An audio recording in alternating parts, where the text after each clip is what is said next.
The Vyr'alith research station hovered in the twilight of a dying star, a luminous city of glass and ethereal light suspended in the quiet expanse of space. Its spires twisted like crystalline tendrils, shimmering with the soft glow of bioluminescent veins that pulsed in harmony with the hum of advanced technology. The station was a marvel of architecture and science, a sanctuary of knowledge where the universe's secrets were unraveled strand by strand. Chief geneticist Vyr'alith stood on a translucent balcony, her silhouette framed by the swirling colors of the star's last breaths. Her skin, a soft opalescent hue, reflected the light, and her eyes, multifaceted like a jewel, shifted through colors as her thoughts raced. She had spent centuries in this floating laboratory, her life extended by the genetic mastery of the Vyr'alith. She had seen the DNA of countless species, from the silicon-based lifeforms of the Ichor belt to the plasma-infused beings of the Antherian cluster. Yet, nothing had prepared her for what lay within the genetic material of humanity. Behind her, the research chamber buzzed with quiet activity. Data analyst Turin moved with precise efficiency, his many appendages manipulating holoscreens and data nodes.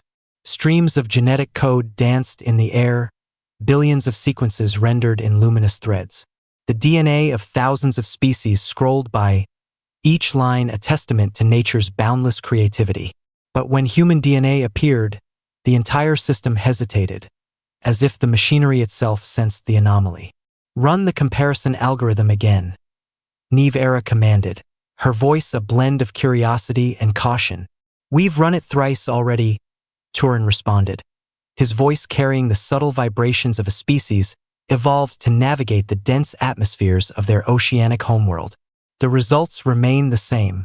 Human DNA contains sequences that defy all known evolutionary models. The display zoomed in, showing a segment of human DNA. To an untrained eye, it was a helix of organic code: adenine, thymine, cytosine, and guanine. But interwoven within the familiar structure were patterns that appeared artificial. Mathematical sequences, geometric harmonics, and fractal designs emerged from the data, patterns more at home in the algorithms of a quantum computer than in the biology of a living being. "These patterns," Turin continued, "they repeat at intervals aligned with prime numbers. No natural organism exhibits this kind of genetic architecture. It's almost deliberate." Vyr'alith's mind raced.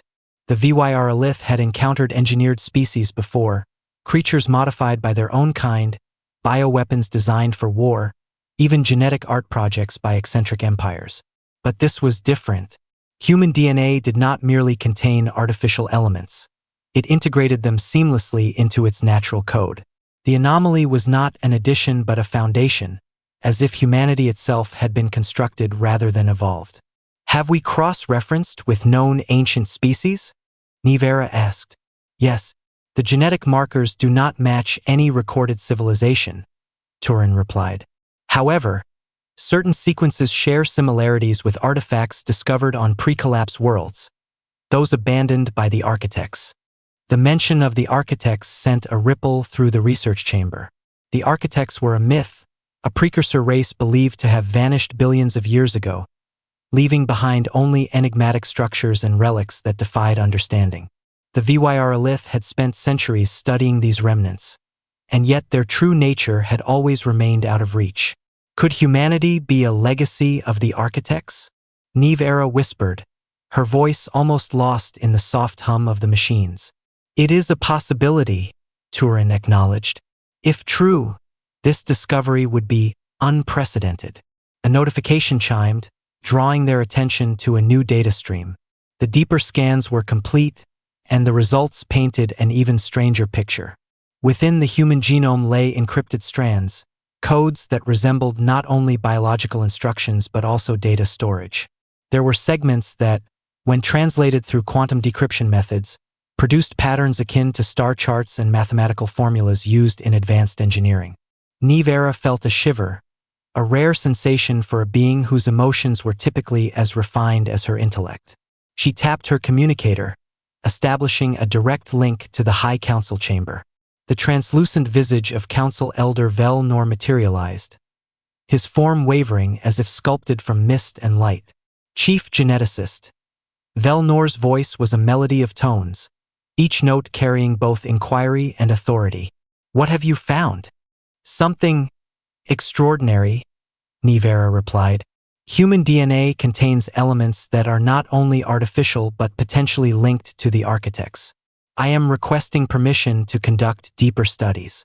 This could redefine our understanding of life in the universe. Velnor's many eyes narrowed, the colors within them shifting to a contemplative shade of deep indigo. Proceed with caution.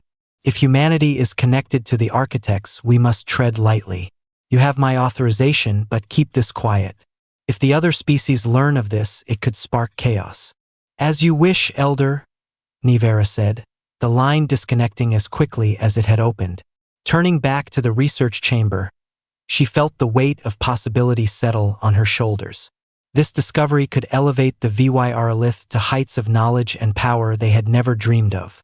But there was also a whisper at the edge of her mind, a warning embedded within the very patterns of the human genome. It felt like a door had been found, one that had remained hidden for eons. And now, with a single misstep, they might be about to open it. Initiate the full-spectrum analysis, Nivera ordered, her voice steady, and prepare containment protocols. Whatever secrets humanity holds, we will uncover them. But we must be prepared for anything. The genetic research labs of the Vyr'alith station were a marvel of technology and biology, where supercomputers operated alongside bioorganic machinery. Transparent walls separated the vast, crystalline workspaces, where streams of data flowed like rivers of light, winding through consoles and interfaces. The soft hum of machines filled the air, accompanied by the rhythmic pulse of holographic displays. The entire lab felt alive, as if the station itself were an extension of the research being conducted within. Chief geneticist Nivera stood at the center of this technological symphony, her multifaceted eyes reflecting the streams of genetic code projected before her. The human DNA, now fully sequenced and rendered into visual data, spiraled in the air, a helix of light and energy. Each strand twisted with the familiar patterns of life, but beneath the surface, deeper structures pulsed with an enigmatic glow. Data analyst Turin moved methodically between consoles, his dexterous appendages manipulating holocontrols with precision. We've isolated the anomalous sequences, he reported, his voice vibrating through the layered harmonics of his vocal cords. The strands are interwoven with standard genetic material, but they contain patterns that defy natural evolution. Nivera approached the primary display, where segments of human DNA hovered in magnified detail. At first glance, the sequences resembled typical genetic codes, base pairs linked in the elegant dance of life. But as the supercomputers delved deeper, translating biological information into quantum data, the truth began to unravel. Mathematical equations emerged, hidden within the very architecture of the genes. Prime number sequences, Fibonacci spirals, and fractal geometries pulsed beneath the organic code. These were not the random mutations of evolution but intentional designs, constructs of logic embedded within life itself. Each equation hinted at advanced scientific principles, some of which even the Vyr'alith struggled to comprehend. Turin initiated a cross-referencing protocol. The lab supercomputers, linked to the vast databases of the Galactic Council, began comparing these genetic codes to records of ancient civilizations. The process was painstaking. Each symbol, each numerical value, was matched against artifacts, ruins, and writings collected from the farthest reaches of the universe. Slowly, connections began to form. Star charts from extinct civilizations aligned with the genetic maps. Constellations that had been engraved on the walls of ruins in the Velnar expanse mirrored the patterns within human DNA. Ancient symbols, long thought to be mere art, matched the fractal sequences of human genes. The machines projected images of towering monoliths, scattered across a dozen worlds, their surfaces etched with the same designs now glowing within the strands of human life. Nivera's expression remained calm, but beneath the surface, a storm of possibilities churned. These sequences are not natural, she said. They are messages, encoded not in stone or metal, but in flesh and blood. Turin's many eyes widened. A biological archive? But why use a living species as a repository? It would be the most fragile and uncontrollable method of preservation. Unless the purpose was not just preservation, Vyr'alith speculated. What if humanity itself is a key? A living puzzle meant to be unlocked only under specific conditions. The supercomputers continued their work, dissecting each genetic anomaly, translating it into data streams. Suddenly, an alert sounded. The primary screen shifted, displaying a set of coordinates, a star system on the edge of the known galaxy. These coordinates were not random. They matched a location associated with the architects, the ancient and enigmatic civilization whose technology and knowledge had long eluded even the most advanced species. "We've seen this system before," Turin murmured. "It is the site of the Vyr'alith ruins, the place where the crystalline archives were found. Those archives also contained star maps and warnings. But we could never decode them fully." Vyr'alith moved to the console, her slender fingers dancing over the controls. "Integrate the Vyr'alith data with the genetic code. I want to see if this message is part of a larger whole." The lab shifted into overdrive. Data threads merged, and holographic projections expanded, connecting human DNA to relics from across the galaxy. Each link formed a tapestry of knowledge, a web of light that spread from Earth to the ancient ruins of countless worlds. The Vyr'alith scientists watched as the pieces aligned, revealing a message that spanned not only space but time itself. "It's as if the architects used humanity as a vessel," Vyr'alith whispered. "They encoded their knowledge, their history, and perhaps even their consciousness into human DNA. Waiting. But for what?" A new screen lit up, showing energy readings from the research lab. The DNA samples, when subjected to specific frequencies, emitted low-level radiation, patterns that resembled not just data but communication signals. It was as if the genetic material was trying to respond, to connect with something. Or perhaps someone. Turin's voice was barely more than a whisper. "If we decode this fully, we might awaken whatever is embedded within humanity. We could be on the verge of contacting the architects themselves, or unleashing something we cannot control." Vyr'alith's expression hardened, her curiosity now edged with caution. "Prepare a secure lab. No more open research. Whatever lies within this code, we must control it. And above all, no word of this leaves the station until we understand what we are dealing with." The research team moved swiftly, the air now charged with a sense of both discovery and danger. The Vyr'alith had ventured into the unknown before, but this was different. They were not merely studying a relic of the past. They were unraveling a living message, a message that had been waiting for eons to be heard. And as the lab's systems continued to decipher the genetic code, an unnoticed monitor displayed a quiet, rhythmic pulse, almost like a heartbeat, as if the message within humanity was not just data but a seed, waiting to bloom. The high council chamber of the Vyr'alith station was a grand amphitheater of glass and light, where the air itself seemed to shimmer with knowledge. Holographic displays projected star maps, genetic sequences, and ancient symbols in a symphony of colors. The chamber's walls were translucent, offering a breathtaking view of the dying star beyond, its crimson tendrils stretching into the void. But beneath the beauty lay an undercurrent of unease. Chief geneticist Vyr'alith stood at the center of the chamber, surrounded by projections of human DNA. The spiraling helix of light cast shadows that danced across her face, highlighting the seriousness of the moment. Around her, the council members floated on crystalline platforms, their expressions unreadable, their luminous eyes reflecting the data before them. At the forefront sat Council Elder Velnor, his many eyes fixed on Vyr'alith with a mixture of curiosity and caution. "We have completed the preliminary analysis of human DNA," Vyr'alith began, her voice amplified by the room's acoustics. "What we have found is not merely an anomaly but a potential message, encoded within the genetic material of an entire species."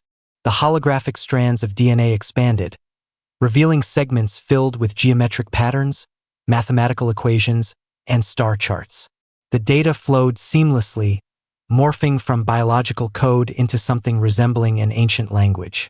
The symbols, once isolated within genetic sequences, now formed coherent patterns, aligning with known remnants of the architect's civilization.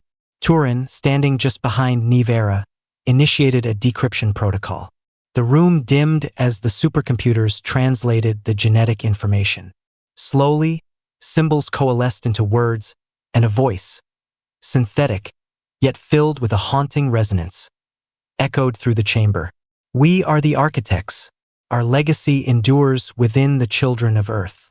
Beware, for within their blood lies the key to creation and destruction. Awaken them not, lest the cosmos tremble." A silence heavier than gravity settled over the council. The Vyr'alith were a species of explorers and scholars, but even they recognized the weight of such a message. The architects were not just an ancient race. They were mythological, considered by many to be the progenitors of advanced life in the universe. Their ruins, scattered across distant worlds, held technologies that defied explanation.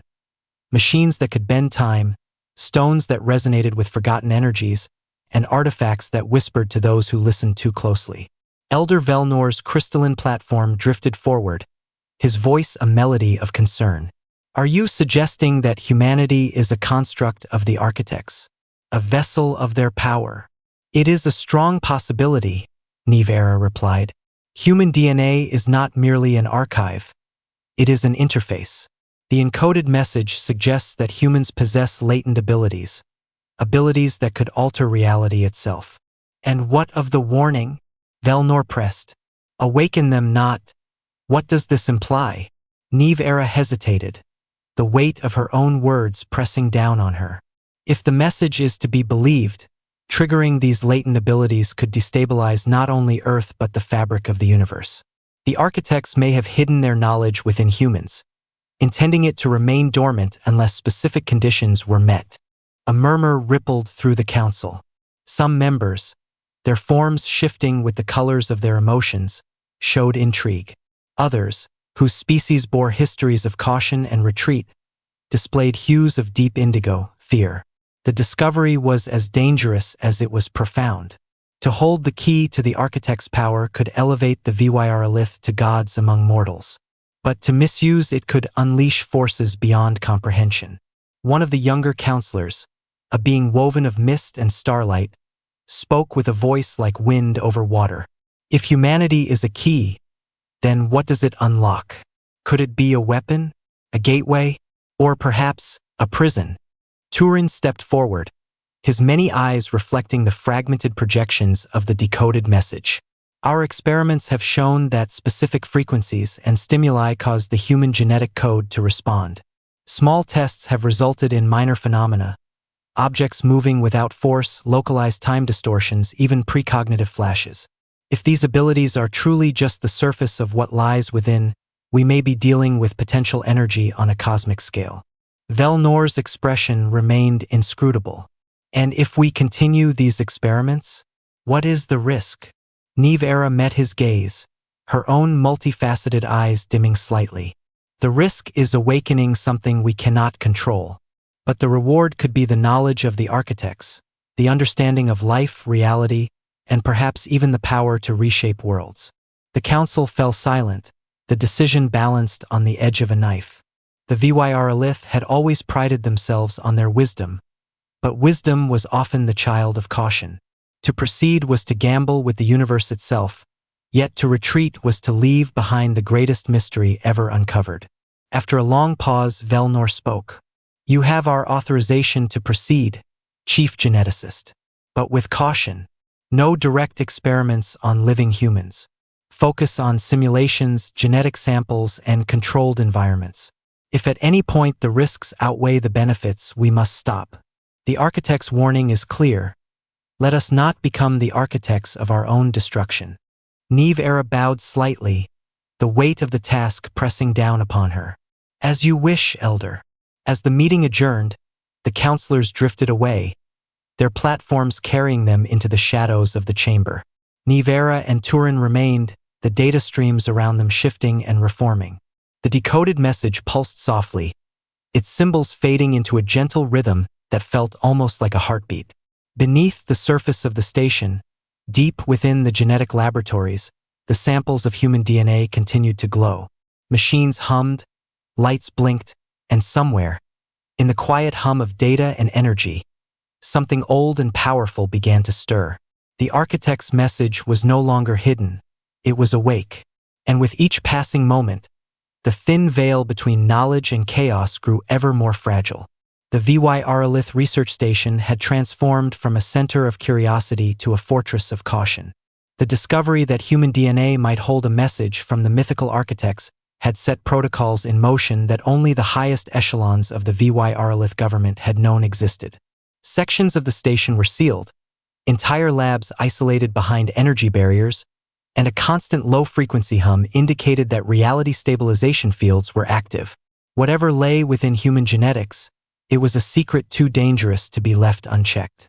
Chief geneticist Vyr'alith stood before a reinforced viewport, her eyes fixed on the swirling gases of the dying star beyond. She had often found solace in its quiet, relentless cycle of decay, but now the sight only reminded her of how fragile even the most powerful of things could be. Behind her, the lab was a flurry of controlled chaos. Holographic displays layered over one another, showing genetic sequences, translated messages, and simulations of potential outcomes.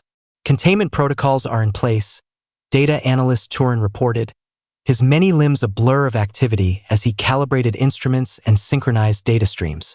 We've isolated the human DNA samples in a zero-field environment. No external stimuli, no electromagnetic interference. If the sequences react, it will be by their own volition. Vyr'alith nodded, but her expression remained distant. The decoded message from the architects had been clear: humanity was not just a creation but a vessel, a key to something far older and more dangerous. The decision to continue the research had been made, but the weight of it sat heavily on her shoulders. The Council's order was strict: no direct experiments on living humans. Instead, they would stimulate the genetic samples in a controlled environment, using holographic simulations and quantum resonance to trigger potential reactions. In the center of the lab, a containment chamber pulsed with a soft blue light. Inside, strands of human DNA floated in a suspension of bioluminescent fluid. The chamber itself was surrounded by arrays of emitters, each designed to replicate specific environmental conditions: light, sound, magnetic fields, and even temporal fluctuations. The goal was simple: to see if the genetic code would respond to external stimuli, and if so, how. Beginning the first phase of tests, Turin announced. He initiated a low-frequency pulse, barely a whisper against the natural hum of the station. The DNA samples drifted in their suspension, the strands coiling and uncoiling as if stretching after a long sleep. The monitors displayed streams of data, biological responses, molecular activity, and quantum signatures. At first, nothing unusual occurred. The samples remained stable, their behavior consistent with baseline human genetics. But as the frequency increased, subtle changes began to manifest. The DNA strands started to emit a soft glow, a phenomenon not caused by the fluid but from within the genetic material itself. Energy output rising, Turin noted. This is not a chemical reaction. It's generating electromagnetic signals. Vyr'alith leaned forward, her expression sharpening. What kind of signals? Turin isolated the frequencies, his eyes reflecting the shifting data. They resemble low-level neural activity. It's almost as if the DNA is thinking. The atmosphere in the lab grew dense. The researchers around them moved with heightened caution, their own curiosity tempered by the unknown. The Vyr'alith were masters of science, but this was stepping into the realm of myth, a place where knowledge became indistinguishable from magic. Try the next phase, Vyr'alith instructed. Simulate a natural environment, Earth conditions, mild electromagnetic fields, ambient sounds. Let's see if the DNA recognizes stimuli it might have evolved alongside. The containment chamber adjusted. Projections of sunlight filtered through holographic leaves. The sound of wind rustled through artificial trees, and the gentle pull of Earth's gravity was simulated within the chamber. As the environment changed, so did the behavior of the samples. The DNA strands began to align, their previously chaotic movements synchronizing into patterns. "Look at this," Turin murmured. "The strands are forming structures, mathematical shapes, sacred geometries. These are not random. The patterns were indeed precise. Mandelbrot sets, Fibonacci spirals, and fractal designs emerged, each transition smooth and deliberate. The genetic material seemed to be expressing itself, using biology as a medium for communication. It was as if the architects had encoded not just information but intention, thoughts and ideas woven into the very fabric of life. Then, without warning, the chamber's sensors spiked. Lights dimmed, and the stabilization fields flared as if resisting an external force.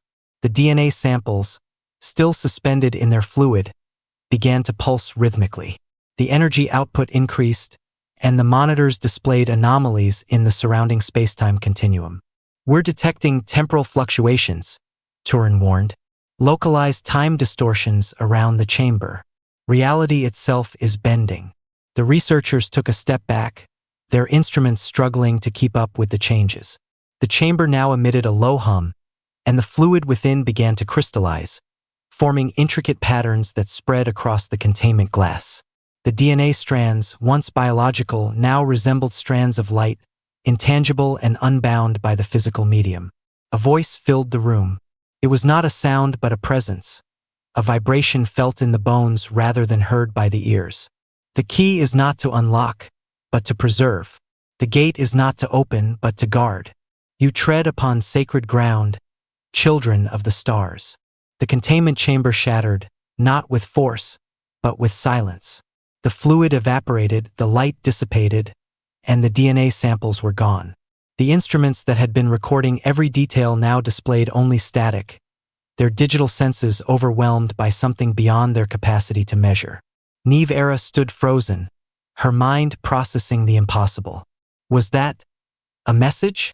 Are the architects alive? Or is this their echo? Before anyone could respond, an alert blared through the lab. Security fields activated, containment doors sealed, and emergency protocols initiated. The central AI of the station, typically calm and methodical, now spoke with urgency. Containment breach detected. Non-physical anomaly spreading. Initiate quarantine. The room darkened, and the once controlled environment now felt hostile. The Vyr'alith had sought knowledge, but they had reached too far. In their attempt to understand human DNA, they had touched upon something ancient, something waiting. And now, whatever they had awakened, it was not confined to a chamber of glass and light. It moved through the station like a shadow, a ripple in the fabric of reality.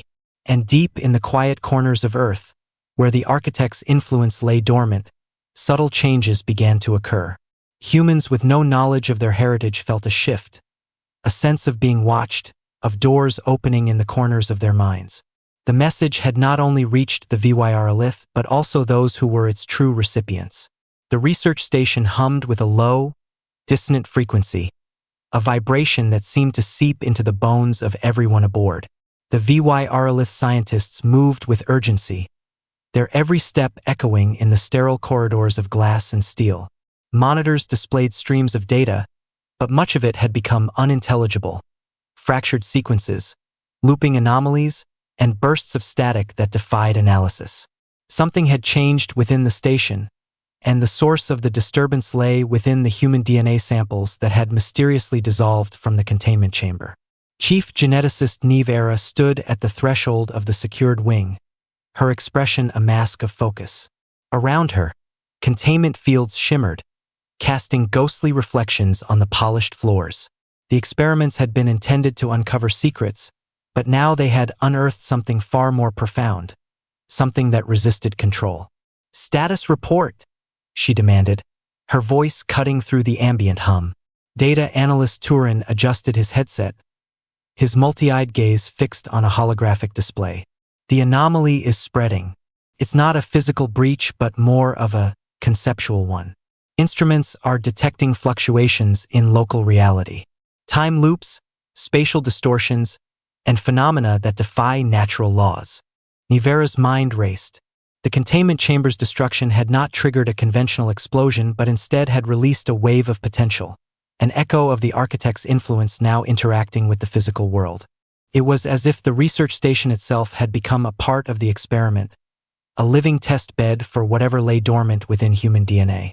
Deep within the quarantined area, shadows moved. The environment controls struggled to maintain a baseline temperature, but frost rimed the walls, only to melt and reform in hypnotic patterns. Lights flickered, casting elongated silhouettes that seemed to dance with intentions of their own. Researchers whispered of seeing faces in the glass, reflections that did not match their own, expressions that lingered a moment too long before fading. The test subjects, Turin said, his voice tight, they're showing signs of activation. The research team had not conducted direct experiments on living humans, adhering to the Council's mandate. However, they had obtained samples of human genetic material, simple biopsies and cellular cultures. Now, even those inert samples pulsed with a strange energy. The containment pods, designed to hold biological material, now glowed with an inner light, the samples within reshaping themselves in response to unseen stimuli. Screens displayed the vitals of the genetic samples, but the readings were impossible. Heartbeats where there were no hearts, brainwaves where no brains existed. The samples were evolving, not in a biological sense but in a conceptual one, shifting through states of being, as if testing the boundaries of existence itself. Are they becoming sentient? Nivera asked, the question hanging heavily in the air. It's more than that, Turin replied. They're becoming aware, not just of themselves but of us, of the station of reality. They're reaching out. A chill swept through the lab, and every screen blinked out, casting the room into darkness. The emergency lights bathed everything in a crimson hue, and a low rumble resonated through the station. The gravitational stabilizers wavered, and researchers stumbled as the floor seemed to tilt beneath them. And then the voices began, not through speakers or comms but directly into the minds of those present.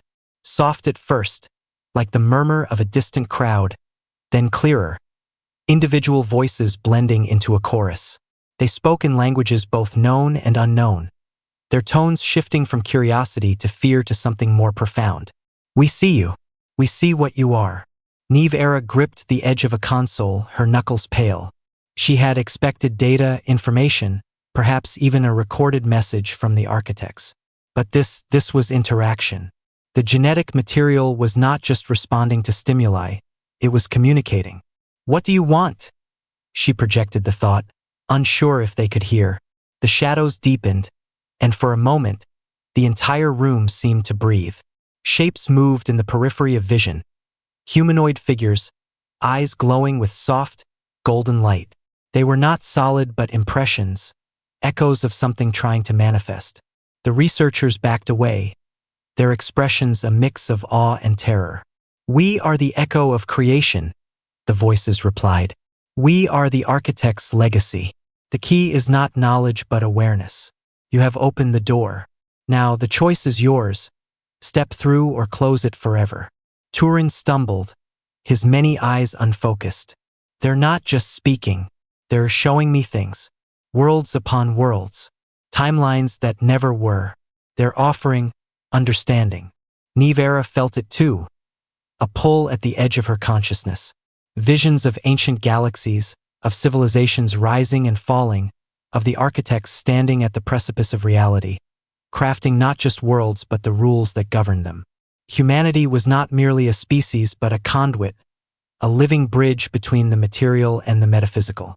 Their DNA was a code, not for life but for transcendence. The experiments must stop, she said, finding her voice amidst the torrent of images. We cannot control this. We must contain it before it spreads beyond the station. But as she spoke, the room seemed to disagree. Walls flexed, surfaces rippled as if the metal and glass had become fluid. The figures in the shadows grew clearer, their forms stabilizing. They looked human, but their eyes betrayed them, pools of light where irises should be, filled with the cosmos itself.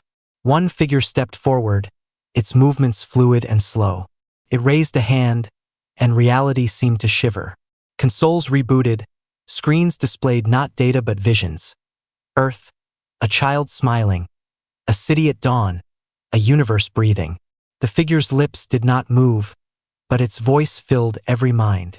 You have touched the veil. Do not tear it. And then, just as quickly as it began, the anomaly ceased. The lights steadied, the shadows retreated, and the temperature returned to normal. The figures faded, leaving only the lingering warmth of their presence. The genetic samples, once so vibrant, now lay inert, ordinary strands of DNA floating in bioluminescent fluid. Vyr'alith exhaled, the weight of the experience settling upon her. Quarantine the samples. Erase all experimental data. Report to the council that the tests yielded no significant results. Turin hesitated, a hint of defiance in his many-eyed gaze. But the knowledge is not ours to take. She cut him off. The architects left a warning, and we would do well to heed it. Humanity is not ready, and neither are we. As the researchers moved to comply, Vyr'alith allowed herself one last look at the containment chamber.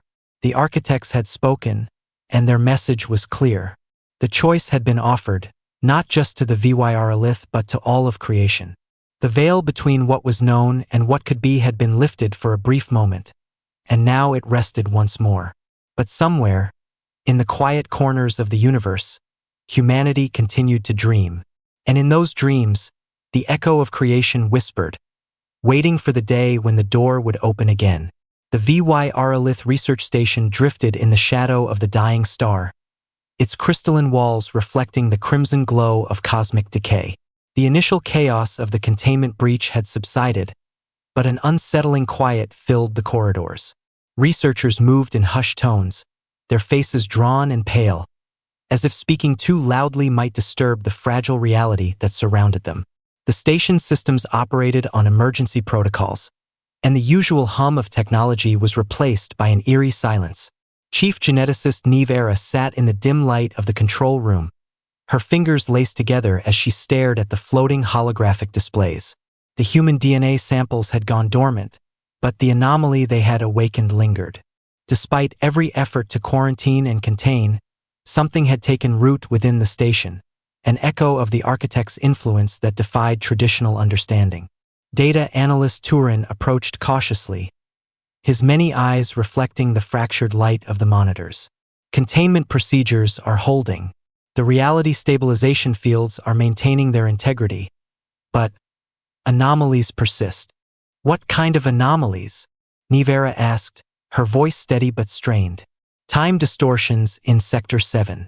A research team reported moving through a corridor for what felt like hours, only to find themselves back where they started. Instruments showed only a few seconds had passed. He hesitated. And there have been sightings. Apparitions. Shadows that move against the light. Reflections that don't match. Some of the crew claim they hear voices.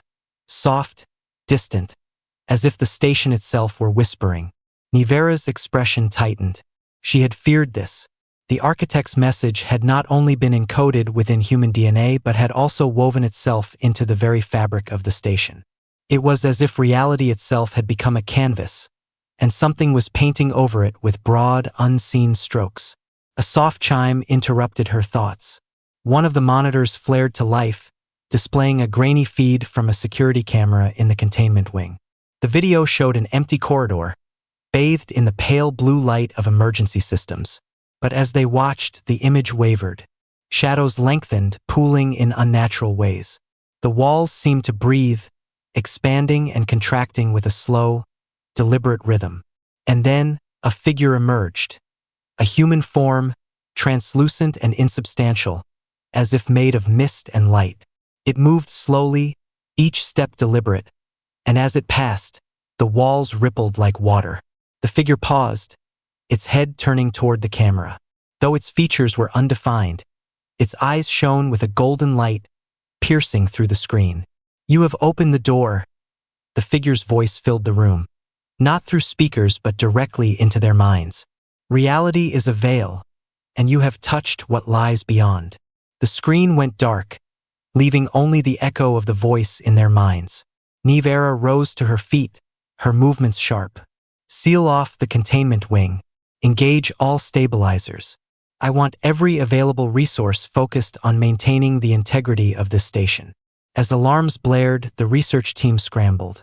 Fields of light swept through the corridors, designed to reinforce reality itself. The Vyr'alith technology, capable of bending physics to their will, now struggled against something that seemed to operate on a different set of rules entirely. Throughout the station, anomalies intensified. Rooms appeared where none had existed before, entire laboratories with equipment that bore no recognizable design, filled with data streams in languages unknown. Hallways twisted into impossible shapes, creating loops and dead ends where none should be. Researchers found themselves lost, encountering their own footsteps still fresh on the floor, though they had walked in a straight line. One team reported entering a storage bay only to find it transformed into a garden, lush and vibrant, with flora from 100 worlds. The air was warm, filled with the scent of alien flowers, and the ground hummed with a gentle vibration. At the center of the garden stood a tree, its bark shimmering with symbols, the same geometric patterns found in human DNA. Those who approached it felt a wave of calm, a sense of connection to something ancient and benevolent. But when they blinked, the garden was gone, replaced by cold metal and empty crates. In the main laboratory, Vyr'alith stood at the heart of the storm. Reality bent around her, colors bleeding into each other, the floor shifting beneath her feet. The containment chamber, now an empty shell, seemed to pulse with a heartbeat of its own. The figures in the shadows grew more substantial, humanoid shapes with eyes that held galaxies, their forms composed of shifting light. One of the figures stepped forward.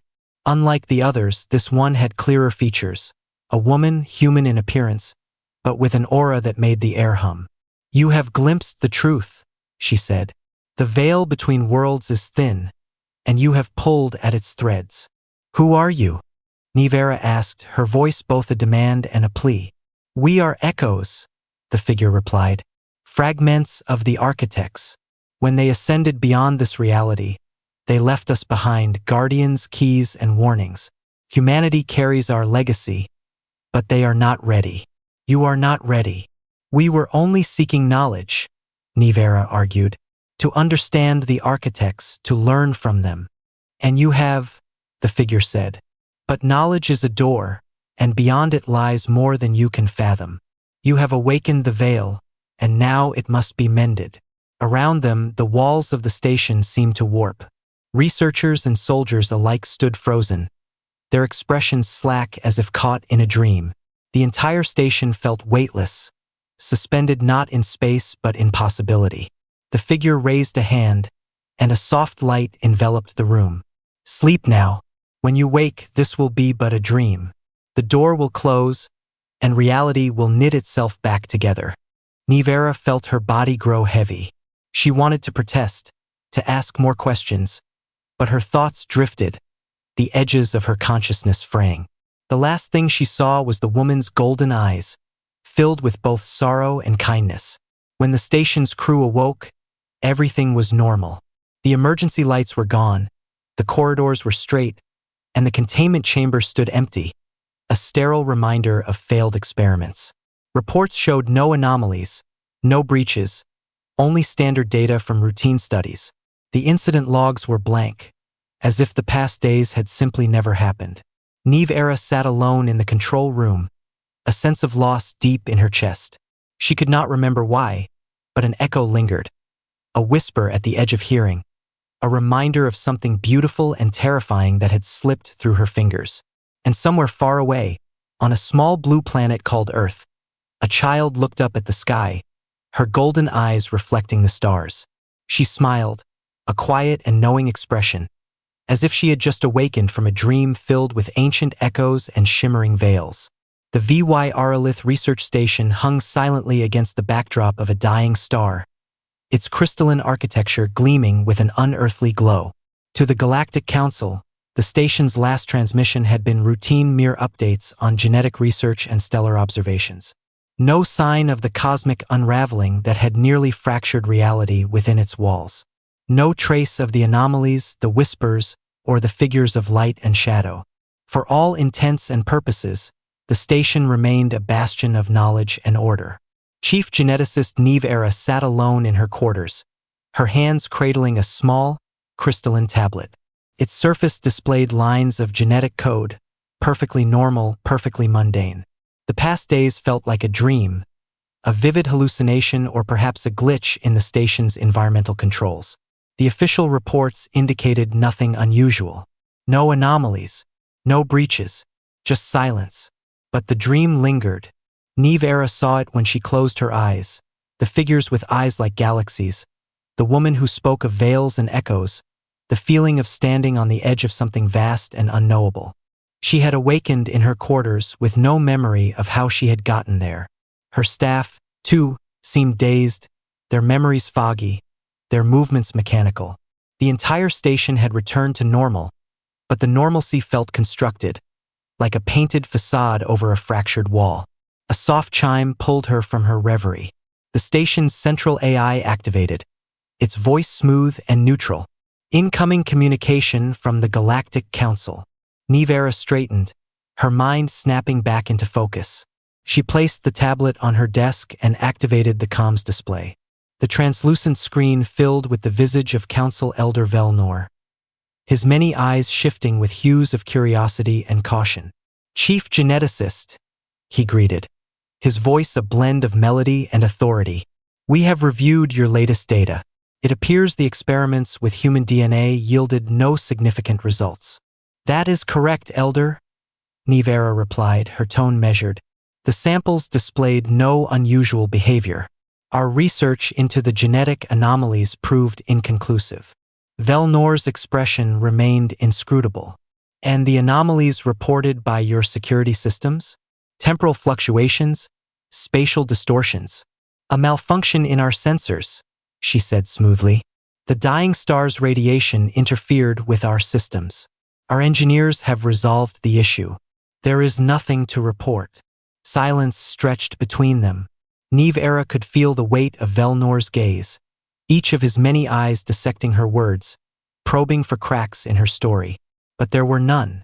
Whatever had happened on the station, it had left no evidence. Nothing but a lingering sense of displacement and the echo of a voice in her mind. "Very well," Velnor finally said. "The Council has decided to reassign your team. The station will be placed under quarantine for maintenance and system recalibration. You are to return to the homeworld for debriefing." Vyr'alith inclined her head. "Understood, Elder. We will make preparations immediately." The screen dimmed, and the room fell into shadow. Vyr'alith sat back, her mind a whirlwind of thoughts. The Council was pulling them out, shutting down the research station. Did they suspect the truth? Or was this simply a precaution, a bureaucratic response to unexplained anomalies? She rose, her movements deliberate, and left her quarters. The corridors were empty, bathed in the soft glow of emergency lighting. She passed closed doors, each leading to labs filled with equipment that no longer hummed, to chambers that no longer pulsed with life. The station felt hollow, as if something vital had been drained from it. In the central laboratory, data analyst Turin stood before a darkened display, his many eyes unfocused.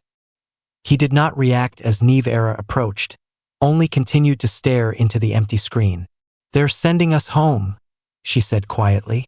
"I know," Turin replied, his voice distant.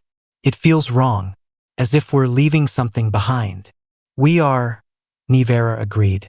"But whatever it is, it's not ours to understand."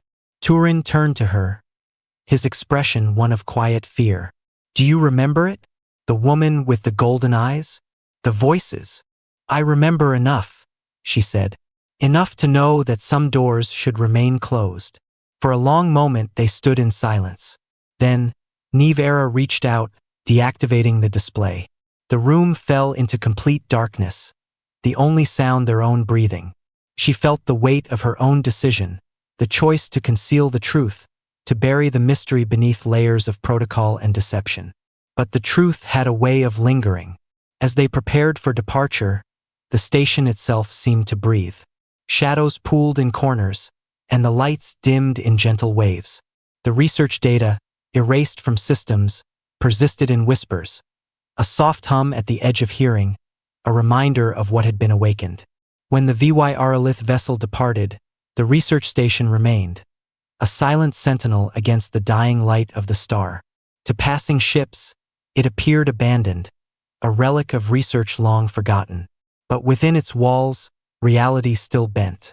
Shadows moved, reflections lingered, and somewhere, in the depths of the containment wing, a soft glow pulsed in time with a heartbeat. And far away, on Earth, a young girl sat beneath a twilight sky. Her golden eyes reflected the setting sun, her small fingers tracing patterns in the sand, fractals and spirals, shapes that echoed the sacred geometries of the architects. She hummed a melody older than time, her voice blending with the wind. A passerby stopped, drawn by the sound. "What are you singing, child?" The girl looked up, a smile curling at the edge of her lips. "It's just a dream," she said. "A story I heard a long time ago." And as the sun dipped below the horizon, the stars blinked into view, tiny, distant eyes, watching over a world that had yet to awaken to its own legacy. The veil between realities held, but the seam remained, thin, delicate, and waiting for the day when the echo of the architects would once again stir the universe.